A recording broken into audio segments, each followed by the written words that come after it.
day of Troy being relieved or not being renewed of his contract. And I think he did a great job for the guys, whether that's on an individual level or team level. And he's a great coach, great guy, and I'm going to wish him the best in whatever he does. And I think he'll succeed in wherever he goes. And I think a lot of guys were grateful to play under him, but that's the world of sports. There's always change, and like I said, I'm going to wish him the best. Next, we'll go to JJ. Hi, Sean. This was your first year as captain. What would you grade your first year as captain of this team at, and what in the offseason do you feel you need to improve on coming into next season? Yeah, I think to start the year, I don't think I was the best in that regard, but I think I've learned, and I think a lot of the guys learned throughout the year, through the ups and downs of the year, of kind of how to hold yourself accountable through these games. I think early on in the year, we were kind of worried about external factors like VAR or refs decisions that didn't go our way, instead of just being the best that we can be, being the best that I can be, and kind of looking yourself in the mirror every day and kind of going about with that attitude. So I think we ended the year well, but I think in regards to my kind of leadership and captain ability, I think we have to start the year stronger, and especially myself. Next, we'll go to Joe Panterna. Sean, what's the mindset for a player in a leadership position like yours, going into an offseason where the organization above you is sort of promising some pretty big changes here? Yeah, I think to just get better and kind of, like I said, look yourself in the mirror. I think during that Cincinnati game, the loss, I mean, we would all like to still be playing. I think I look myself and say I could have done better before that game to get the guys ready to not make mistakes and to not lose momentum of that game.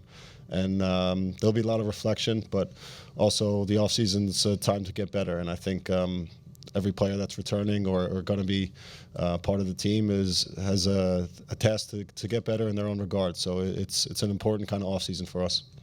Next, we go to Daniel Rebane. How you doing, Sean? Obviously, Jokic talked about bringing a better product on the field for Red Bull going into 2024, and we've already seen rumors coming out of Germany that midfielder Emil Forsberg's being linked to the club. Just talk about seeing those type of names brought up and how excited you are to see a better product on the field going forward.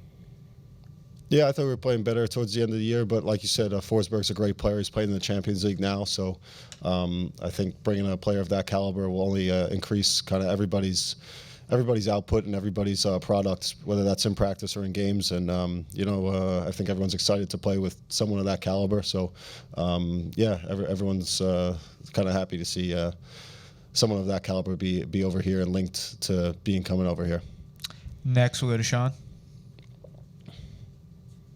Sean, as stated at the end of the year, yes, you were playing better, which is when you want to peak. During the season, which started off very poorly, it was just stated how many points through how many games. What do you feel was the tipping point of when it started to go in your favor?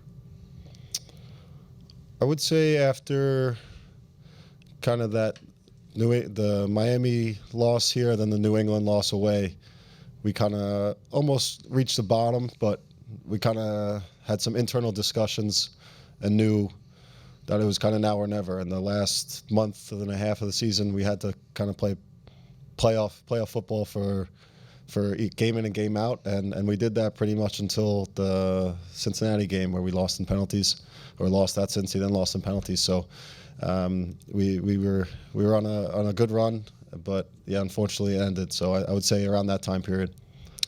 Next, we go to Christian Ortiz. Hi, good afternoon, Sean. After the news yesterday broke out from Coach Lisane being out of the team, did you have a conversation with him afterwards? Did he leave a message for you or the rest of the players in the team?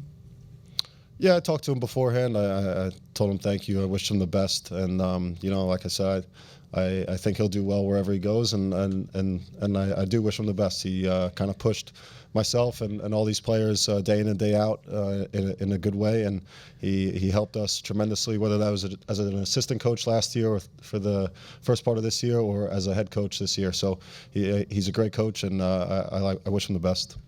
We'll take questions from Zoom. First, we'll go to Anthony Merced. Sean. Just a question about next season. What changes do you want to see happen to this club, both for you personally, but also on the field with the team?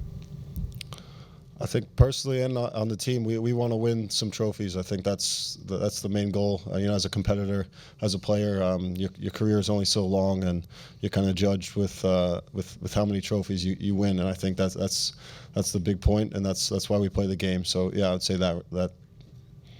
We have time for 2 more questions with Sean. First, we'll go to John Lupo, and then we'll finish up with James Burrell. John, you have the floor.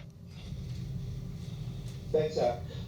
Sean, Jokic talking about the next manager and the style that the club might want to play. Do you feel like that, since you're the captain and you lead this team, do you feel like that the manager has to play the Red Bull way? Do you think, would you be satisfied if it was a manager who played a different style? Just what's your opinion on that? Every manager is different. They'll have their own style and own ways of doing things. And as a player, you have to adapt and be ready to be at your best. So no preference, but I think everyone that's coming into the preseason has to be ready to be at their best and kind of start the season strong. And we'll finish with James. Thanks, Sean. Being the captain during the change in coaches from Gerhard to Troy was one of tough adversity that you guys were dealing with all season. Do you think having gone through that as the leader of this team will help ease in the new transition of the new manager going into 2024? Yeah, I think a lot of the players, like I said, had to take personal accountability, especially because we weren't doing so well. But I think this one might be a little easier with preseason being a little longer, having practices and meetings to be able to adapt and get used to kind of different changes in playing styles. So I think it's exciting whenever a new season is going to begin. Sean, we appreciate your time. Thank you for joining us. Thanks, guys. All the best.